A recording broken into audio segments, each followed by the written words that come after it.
Eternal Grace Ministry pastor Paul గారు బాంబే పట్టణంలో గొప్ప పరిచర్య చేస్తున్నారు.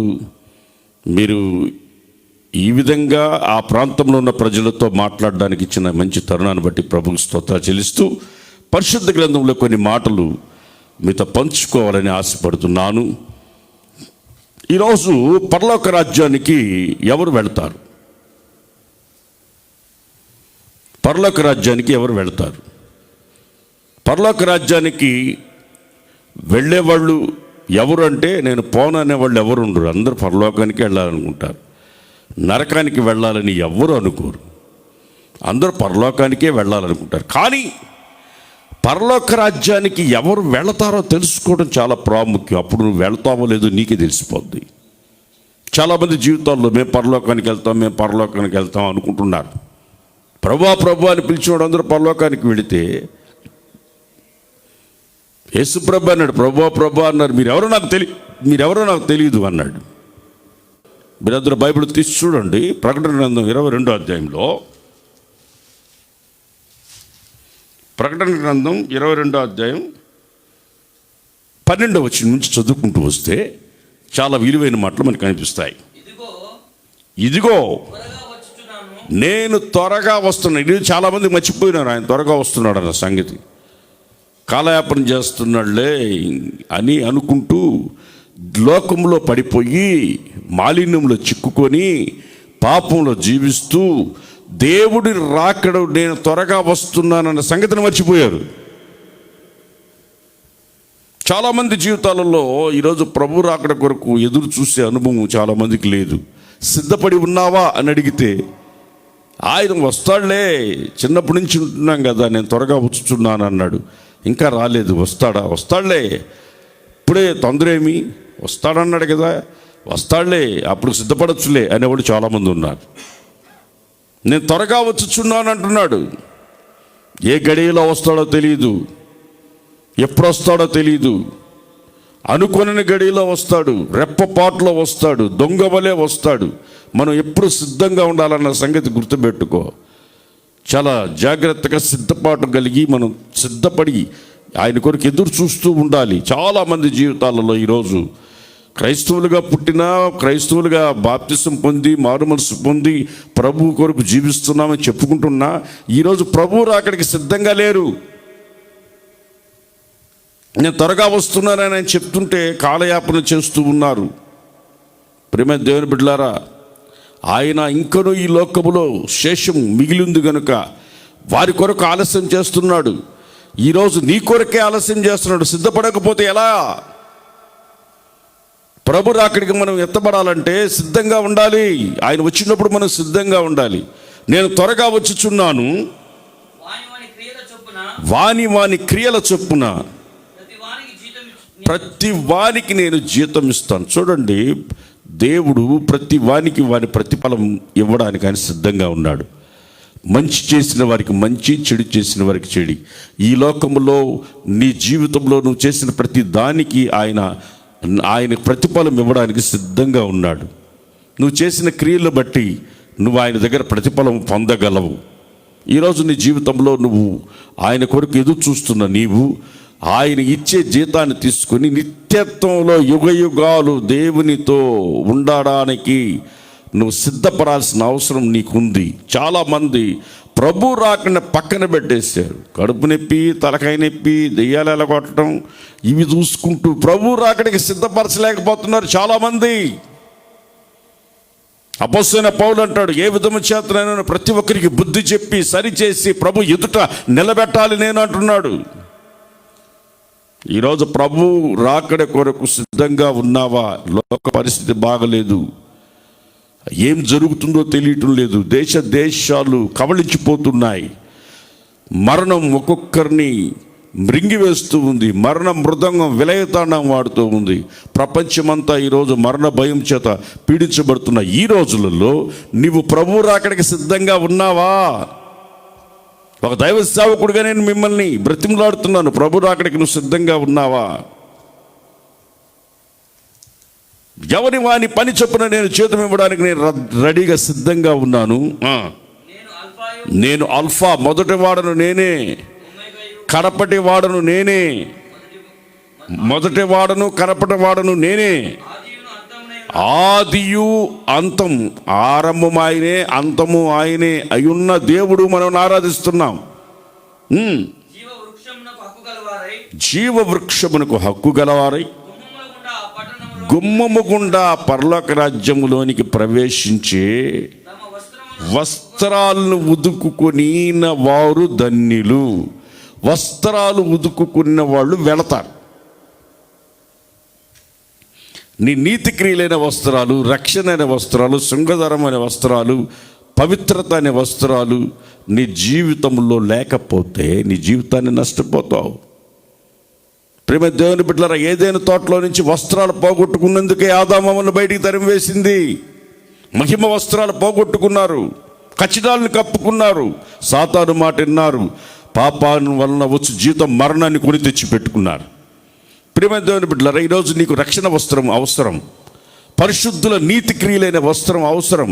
వస్త్రాన్ని ఉతుకుకొని శుద్ధి చేసుకుని పవిత్రపరచుకొని ఉన్నవారు ధన్యులు. వారు గుమ్మముల గుండా పరలోక రాజ్యంలోనికి ప్రవేశిస్తారు. ఈరోజు నీ జీవితంలో వస్త్రాలు కాపాడుకుంటున్నావా?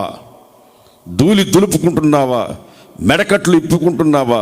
పేత వస్త్రములు తీసి పారేసుకుంటున్నావా? పరిశుద్ధమైన వస్త్రాలు ధరించుకుంటున్నావా? ప్రభు కొరకు సిద్ధపడి నువ్వు ఆయన కొరకు గుమ్మముల గుండా, నేరుగా గుమ్మముల గుండా నిత్యత్వంలోనికి వెళ్ళేదానికి సిద్ధంగా ఉన్నావా?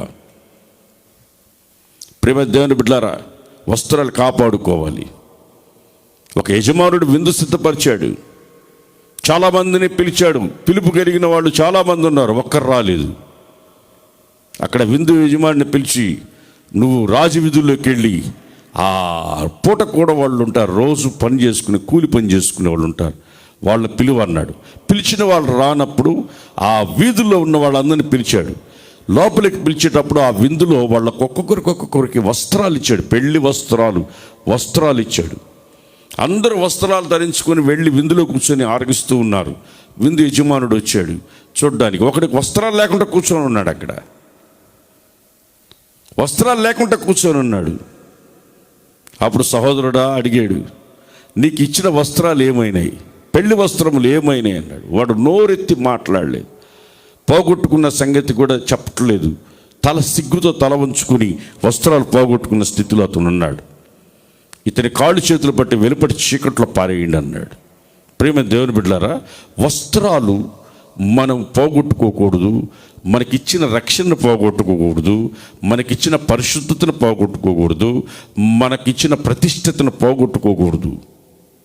ప్రేమ దేవుని బిడ్డలారా, ఎప్పుడైతే మన పరిశుద్ధతను, పవిత్రతను, ప్రతిష్టతను, ఎప్పుడైతే మన తీర్మానాన్ని మనం పోగొట్టుకుంటామో, వస్త్రాలు పోగొట్టుకుంటామో, బలాఢ్యుడైన సంసోను గుడ్డోడైపోయినట్టు గుడ్డితనంలోకి వెళ్ళిపోతాం.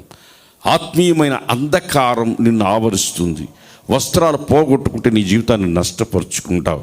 వస్త్రాలు పోకూడదు. ఒకడు యెరూషలేము నుండి యెరికోకు దిగిపోతుంటే వాడిని కొట్టి గాయపరిచి వస్త్రాలు దోచుకున్నారు. సాతానుగాడు చేసే పనే అది. నిన్ను దిగంబరిని చేసి లోకస్తుల మధ్యలో నిన్ను అవమానాలు పాలు చేయడమే సైతాను పని. దేవుడు అలా కాదు. మీరు చూడండి, ఒకడు తన రాళ్ళు తీసుకుని గాయపరుచుకుంటూ సమాధుల తోటలో ఉన్న వ్యక్తి దగ్గరికి వెళ్ళి అతని బంధకాలతో అతన్ని బంధిస్తున్న తుత్తునీలుగా తెంపేసుకుని సమాధుల తోటలోకి వెళ్ళిపోతున్న వ్యక్తిని ఎప్పుడైతే అక్కడికి వెళ్ళాడో యేసు ప్రభు, ఆ ఊర్లో ఎప్పుడైతే అడుగు పెట్టాడో కేకలు వేసుకుంటూ వచ్చాడు, నజరేయుడైన యేసు మాతో నీకేం పని? కేకలు వేసుకుంటూ వచ్చి ఎప్పుడైతే తనకి దెయ్యాలు పారిపోయినాయో అతను వస్త్రములు వేసుకుని యేసయ్య పాదాల దగ్గర కూర్చున్నట్టుగా మనం బైబిల్లో చూస్తాం. ఎప్పుడైతే నువ్వు స్వస్థత పొందుతావో, ఎప్పుడైతే నువ్వు రక్షణ పొందుతావో, ఎప్పుడైతే నువ్వు మారుమనసు పొందుతావో, ఎప్పుడైతే నువ్వు పరిశుద్ధాత్మను పొందుతావో, ఆ పరిశుద్ధాత్మ వస్త్రాలు, మహిమ కలిగిన వస్త్రాలు దేవుడు నీకు ఇస్తాడు. ఆ మహిమ కలిగిన వస్త్రాలు లేకపోతే గుమ్మం గుండా పరలోక రాజ్యంలోనికి నువ్వు ప్రవేశించలేవు. వస్త్రాలు చాలా ప్రాముఖ్యం. వస్త్రాలు శుభ్రంగా ఉతుక్కొని వాటిని వేసుకొని ప్రభు ఎదుటకు మనం వెళ్ళేటప్పుడు ఖచ్చితంగా గుమ్మముల గుండా పరలోక రాజ్యంలోకి మనకు వెళ్ళాలి. ఎలాంటి వాళ్ళు అక్కడికి వెళ్ళలేరు అంటే మనకు అక్కడ కింద చదువుకుంటూ వస్తే చూడండి, కుక్కలు అన్నాడు. ఇక్కడ కుక్కలు అంటే ఒక స్వభావానికి మనకు సూచిస్తుంది. కుక్క స్వభావం ఏంటంటే వాంతికి చేసిన దాన్ని తింటుంది. కుక్క స్వభావం ఏంటంటే వాంతికి చేసిన దాన్ని తింటుంది. ఇప్పుడు నేను ఇక మీదట తాగను, ఇక మీదట నేను బూతు మాటలు మాట్లాడను, ఇక మీదట నేను నా జీవితంలో వెనకబడిన అనుభవంలోనికి నేను వెళ్ళను, పాపపు లోకంలోనికి నేను వెళ్ళను అని చెప్పి మరలా వెనకకు వెళ్ళడం, కుక్క తన వాంతికి చేసుకుని మరలా తినినట్లుగా కొంతమందికి ఇటువంటి స్వభావం, కుక్కల్లాంటి స్వభావం ఉంటుంది. దాన్ని తిన్నప్పుడు మరలా తిరిగి తింటుంది కుక్క. అయితే మనుషుల్లోనే ఇటువంటి స్వభావాలు కలిగిన వాళ్ళు నిత్యత్వంలో పరలోక రాజ్యంలోనికి ప్రవేశించడం దుర్లభం. కుక్కలు పరలోక రాజ్యంలోనికి ప్రవేశించరు అన్నాడు దేవుడు. ఈ కుక్కల్లాంటి స్వభావం కలిగిన వాళ్ళు నిత్యత్వంలోనికి వెళ్ళలేరు. కుక్కకున్న బుద్ధి అది అంతే. దాని కుక్క తోక వంకర అన్నారు. ఏం చేసినా అది కరెక్ట్గా రాదు. ఒకసారి తెనాలి రామకృష్ణుడికి రాజు పిలిచి ఒక్కొక్కరికి కుక్కనిచ్చినాడంటండి. కుక్క తోక నేరుగా చేసుకురమ్మని ఇచ్చి పంపించాడు. అందరూ పోయి ఒకడు కర్ర కట్టాడు, ఒక రాయి కట్టాడు. ఒక్కొక్కరు ఒక్కొక్క ప్రయోగాలు చేశారు కుక్క తోక వంకర తీయడానికి. కానీ అందరూ తీసుకుని వచ్చి కర్ర తీసిన తర్వాత మళ్ళీ అది వంకరగా అయిందంట, రాయి తీసిన తర్వాత మళ్ళీ వంకరగా అయిందంట. తెనాలి రామకృష్ణుడు తీసుకొచ్చి కుక్కని ఆడ పెడితే ఆ కుక్క తోక నేరుగా వచ్చిందంట. ఎలా వచ్చిందంటే తీసుకెళ్ళినప్పుడు నుంచి ఆడ తెచ్చిన దాకా దానికి అన్నం పెట్టకపోయే లోపల దానికి నీరసం అయిపోయి కుక్క తోక వంకర పోయి నేరుగా వచ్చి. ఈరోజు నీ బుద్ధులు మారాలంటే, నీ బ్రతుకు మారాలంటే నువ్వు ఉపవాస ప్రార్థనల వల్లనే నువ్వు జీవితాన్ని జయించగలవు. నిత్యత్వంలోనికి పరలోక రాజ్యంలోనికి ప్రవేశించాలంటే కుక్కల్లాంటి స్వభావం మనకు ఉండకూడదు. వాంతికి చేసిన దాన్ని మరలా మనం తినకూడదు. కుక్కల్లాంటి స్వభావం కలిగిన వారు నిత్యత్వంలోనికి వెళ్ళరు అని బైబిల్ చెప్తుంది. నెక్స్ట్, మాంత్రికులు. ఈరోజు క్రైస్తవులు కూడా మాంత్రికుల దగ్గరికి వెళ్తున్నారు. వాటిని నమ్ముతున్నారు. ఎవరి దాకో ఎందుకు? పరిశుద్ధాత్మను పోగొట్టుకున్న సౌలు కూడా అది పనే చేసాడు. సౌలు కూడా చెల్లంగి వారి దగ్గరికి పోయాడు. వాళ్ళ దగ్గరికి పోయి చనిపోయిన ఆత్మల్ని రమ్మంటాడు. దురాత్మ పట్టినప్పుడు తన జీవితంలో చేసిన చాలా కీడు పనులు అవి. మాంత్రికుల దగ్గరికి మనం వెళ్ళకూడదు. అటువంటి స్వభావం కలిగిన వాళ్ళు కూడా నిత్యత్వంలోనికి ప్రవేశించరు. అటువంటి స్వభావం మనలో ఉండకూడదు. అటువంటి వాళ్ళ దగ్గరికి మనం వెళ్ళకూడదు. క్రైస్తవుల మైండ్ ఈరోజు మాంత్రికుల్ని ఆశిస్తున్నారు, మాంత్రికుల దగ్గరికి వెళుతున్నారు. ప్రేమ దేవుని బిడ్డలారా, అటువంటి వాటి మీద మనసు పెట్టకూడదు. దేవుని నమ్ముకున్న బిడ్డలు దేవుని యందు విశ్వాసం ఉంచాలి, కానీ అటువంటి వాళ్ళ దగ్గరికి మనం వెళ్ళకూడదు. మన పిల్లల్ని అలాంటి దగ్గర తీసుకుని వెళ్ళకూడదు. ఇటువంటి వాళ్ళు మాంత్రికులు కూడా నిత్యత్వంలోనికి ప్రభు దగ్గరికి ఎత్తబడడం అసాధ్యము. అంతేకాదు, వ్యభిచారులు చూడండి, చాలామంది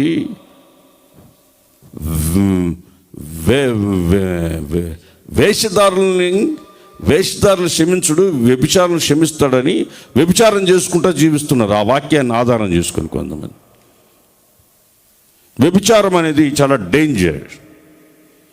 పెళ్ళయి పాపంలో పట్టమే వ్యభిచారం. వ్యభిచరించు. బైబిల్లో ఏం రాసిందంటే, ఒకడు భార్యని విడిచిపెట్టాలంటే వ్యభిచార కారణం తప్ప ఇంకొక కారణంలో భార్యని విడిచిపెట్టకూడదు అని. భర్తను పెట్టుకొని ఇంకొకరితో తిరగడమే వ్యభిచారం అని. ఈరోజు అది స్టైల్ అయిపోయింది. ఎవరి భార్య ఎవరి దగ్గర ఉంటున్నారో, ఎవరి భర్త ఎవరి దగ్గర ఉంటున్నారో తెలియని స్థితిలో వ్యభిచారం ఈరోజు అఫీషియల్ అయిపోయి జీవితంలో అది మనిషి జీవితంలో సహజీవనం అయిపోయి దేవునికి భయపడకుండా ఈరోజు పాపంలో జీవిస్తున్న అనేకులు మన కళ్ళ ముందు కనిపిస్తున్నారు. ప్రియమైన దేవుని బిడ్డలారా, వ్యభిచారులు పరలోక రాజ్యంలో ప్రవేశించరన్న సంగతి ఈ రోజును గుర్తుపట్టాలి. నిశ్చయంగాను గుర్తుపట్టాలి. అంతేకాదు, వ్యభిచారులే కాదు, నరహంతకులు మనుషులు చంపేదానికి ఈరోజు ప్రయత్నిస్తున్నారు. చంపేస్తున్నారు. భర్తల్ని భార్యలు చంపుతున్నారు, భార్యల్ని భర్తలు చంపేస్తున్నారు. చంపేసి ఏం ఎరగనట్లుగా ఉంటున్నారు. ఆస్తుల కోసం చంపేస్తున్నారు. ఆ చిన్న చిన్న విషయాలకి మనుషులను చంపేస్తున్నారు. నరహంతకులు అయిపోయారు. చివరికి మాటలతో చంపేవాళ్ళు కొంతమంది. ఒకరిని ద్రోహి అని అంటాం, నరహత్య చేయడం కంటే ఘోరమని బైబిల్ చెప్తుంది. ప్రతి ఒక్కరిని మనము అవమానపరిచి మాట్లాడటం, ప్రతి ఒక్కరిని నోటికి వచ్చేట మాట్లాడ, దీన్నే అంటాడు బైబిల్లో నరహత్య అని. చూడండి, బైబిల్లో ఆదిలో పుట్టిన ఆదాము అవ్వలకు పుట్టిన అన్నదమ్ములే దేవుడికి ఇచ్చిన మంచి అర్పణ తమ్ముడిస్తే, అన్న అర్పణను అంగీకరించకపోతే తమ్ముడు చంపేసిన, నరహత్య చేసిన లిస్టు మనకు ఆది కాండంలోనే కనిపిస్తుంది. ఈరోజు ఒకరినొకరు మాటలతో, ఒకరినొకరు హీనమైన మాటలతో ద్రోహులని, దుర్మార్గులని మాట్లాడుకుంటూ నరహత్యలు చేసి దేవుని నిత్య రాజ్యానికి స్వతంత్రులు కాకుండా దేవునికి దూరం అయిపోతున్నారు చాలామంది జీవితాలలో. ప్రియమైన దేవుని బిడ్డలారా, ఇది నరహత్య చాలా డేంజర్. ఒక కత్తితో పొడిస్తే ఎంత పాపమో, ఒకని నోటి మాటలతో మనం హింసిస్తే కూడా అదే పాపం. ఇద్దరికి ఒక సమానమైన పాపమే. చిన్నప్పుడు నేను విన్నాను, కిలో ఇనుమెంత, కిలో ఇనుము బరువా, కిలో దూది బరువా అని అడిగేవాళ్ళు మమ్మల్ని. కిలో అది కిలో, ఇదో కిలో. నువ్వు చిన్నదాంతో నీ మాటలతో నువ్వు మాట్లాడినా, కత్తి తీసుకుని పొడిచినా నరహత్యే. ఈరోజు అన్నదమ్ములు తమ్ముడు గురించి అన్న గురించి తమ్ముడు మాట్లాడుకుంటున్నారు. అక్కచెల్లెళ్ళు అంతే, భార్యాభర్తలు అంతే. ఇది బైబిల్ పరంగా నరహత్య చేసుకుంటూ, ఒకరిని గురించి ఒకరి హీనంగా మాట్లాడుకుంటూ దేవుని రాజ్యాన్ని పోగొట్టుకుంటున్నారు చాలామంది జీవితాలలో. నిత్యత్వానికి దూరం అయిపోతున్నారు. ప్రియమైన దేవుని బిడ్డలారా, నరహత్య చేస్తే నిత్యత్వంలోనికి నువ్వు ప్రవేశించుట దుర్లభము. అంతేకాదు, విగ్రహారాధికులు కూడా ఈ పరలోక రాజ్యంలో గుమ్మముల గుండా ప్రవేశించుట దుర్లభము. నిగ్రహం లేని వాళ్ళకి విగ్రహాలు కావాలి అన్నాడు. విగ్రహారాధన ఎప్పుడు ప్రారంభించబడిందని చాలామంది అడుగుతుంటారు. విగ్రహారాధన మనం బైబిల్లో మోషే దేవునితో ప్రార్థనలో గడుపుతూ ఉంటే, కింద అహరోను అందరి దగ్గరున్న మెడల్లో చెవుల్లో బంగారంతా తీసి ఒక దూడ బొమ్మను చేసి ఐగుప్తు నుంచి బయటికి తీసుకొచ్చిన దేవుడు ఈయనే కొత్త దేవుడు అని చెప్పి వాళ్ళు విగ్రహారాధన ప్రారంభించినట్టు బైబిల్లో చెప్తున్నాయి. చూడండి ప్రియమైన దేవుని బిడ్డలారా, నిగ్రహం లేని విగ్రహాలే అవసరం. ఈరోజు విగ్రహాలు కోకొలలుగా మారిపోయినాయి. విగ్రహారాధన నిత్యత్వంలోనికి నేను చేర్చలేవు. అవి కళ్ళుండి చూడలేవు, చెవులుండి వినలేవు, నోరుండి మాట్లాడలేవు, చేతులుండి చాపలేవు, కాళ్ళుండి నడవలేవు. అవి వెండి బంగారు మట్టి విగ్రహములు కదా, అవి చేసిన వారు కూడా అంతే అంటుంది బైబిల్. దేవుడు ఆత్మ ఉన్నాడు, ఆయన ఆరాధించేవారు ఆత్మతోనూ సత్యముతోనూ ఆరాధించాలి. కానీ ఇక్కడ బైబిల్లో మనము విగ్రహాలకి చోటు ఇవ్వకూడదు. దేవుని కంటే ఎక్కువగా నువ్వు దేన్ని ప్రేమిస్తావో అది నీ జీవితంలో ఒక విగ్రహంగా మారిపోతుంది. లేక 100 ఏళ్లకి అబ్రహాంకు కుమారుడినిస్తే దేవుని మర్చిపోయి ఇస్సాకుని ఎత్తుకొని దేవునికి రావాల్సిన ఘనత బిడ్డనెత్తుకుని తిరుగుతున్నాడు అబ్రహాం. అందుకని దేవుడు అన్నాడు, నీ ఒక్కగానొక్క కుమారుని తీసుకెళ్ళి నాకు బలిచ్చేసి అన్నాడు. అప్పుడు తాను దేవుని ఘనత దేవునికి ఇచ్చి బిడ్డను తీసుకెళ్ళి బలివ్వడానికి తిరగలేదు.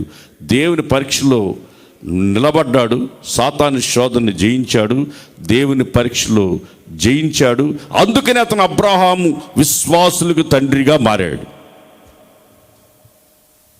నిగ్రహం లేకుండా విగ్రహాలు. ఈరోజు భార్య ఒక్కొక్కడికి విగ్రహం, ఒక్కొక్కడికి ఆస్తి విగ్రహం, ఒక్కొక్కడికి బిల్డింగుల విగ్రహం, ఒక్కొక్కడికి పొలాలే విగ్రహం, ఒక్కొక్కడికి వాడి శరీరమే వాడికి పెద్ద విగ్రహం. నిగ్రహం లేని వాళ్ళందరికీ విగ్రహాలు అవసరం.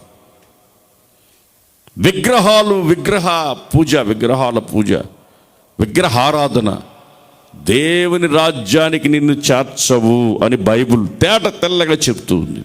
పరిశుద్ధ గ్రంథం ఘోషిస్తూ ఉంది.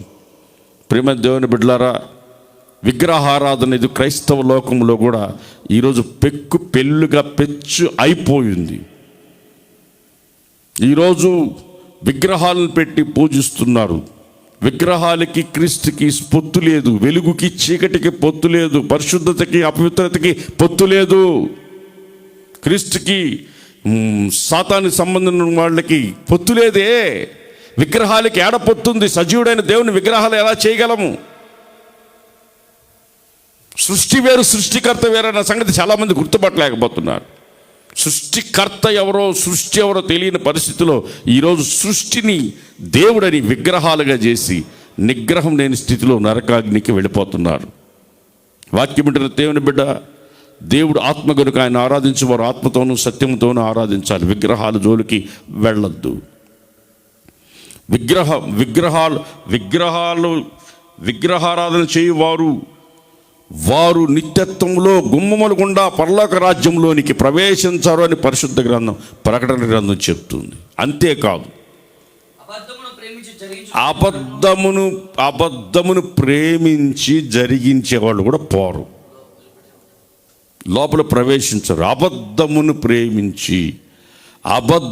ప్రేమించి ఈరోజు అబద్ధములనే ఉపదేశములుగా కల్పించి మాట్లాడేవాళ్ళు అనేకులు ఉన్నారు. ఎగ్జాంపుల్ చెప్తానండి. దేవుడు కానిదాన్ని దేవుడు అని చెప్పడం పెద్ద అబద్ధం కదా. దేవుడు కానిది దేవుడు అని చెప్పడం అబద్ధం కదా. చాలామందిని అబద్ధాలు చెప్పి మోసం చేసి వారితో కూడా కొంతమంది నిత్య నరకాగ్నికి తీసుకెళ్ళిపోతున్నారు. అబద్ధికులు దాన్ని జరిగించువారు పరలోక రాజ్యంలో ప్రవేశించరు. అబద్ధానికి దూరంగా ఉండాలి. ఇది పెద్ద వైరస్. ఈ వైరస్ పరలోక రాజ్యాన్ని చేర్చదు నిన్ను. అందుకని బైబిల్ చెప్తుంది, దేవుని బిడ్డలు అవునంటే అవును, కాదంటే కాదు. దానికి మించింది అపవాదులో నుంచి వచ్చింది అన్నాడు. అబద్ధం అపవాదులో నుంచి వస్తుంది. ఏదైనా తోటలో ఆదాము అవ్వలకి అబద్ధం చెప్పి మోసం చేసింది.